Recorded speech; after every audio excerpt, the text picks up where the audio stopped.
The long-standing economic and cultural ties between India and China will not be affected due to a standoff between their armies in the Sikkim sector, a Chinese embassy official told in New Delhi on Tuesday.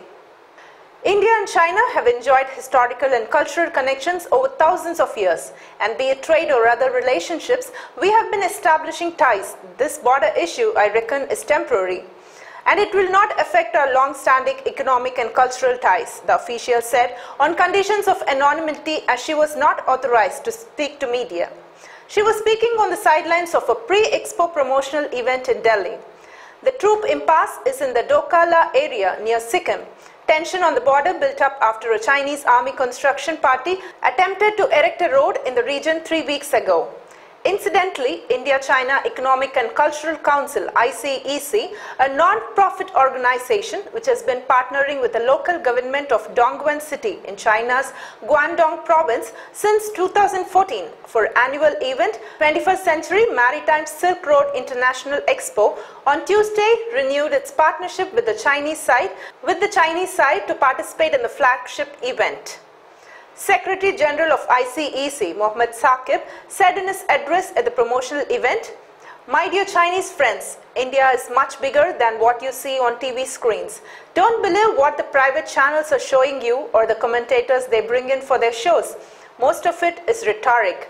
Believe only what the Indian government tells or any of its ministers or foreign ministry.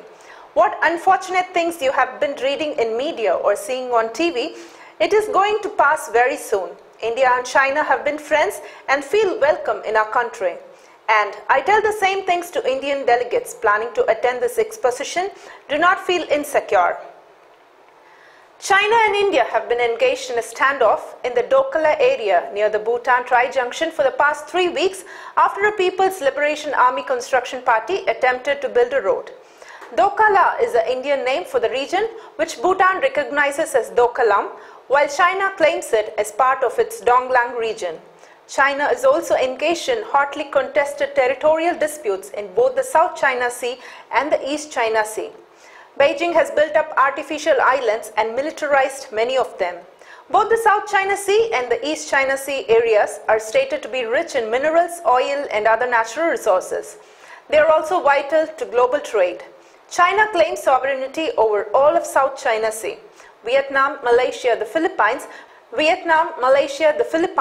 Brunei and Taiwan have counterclaims.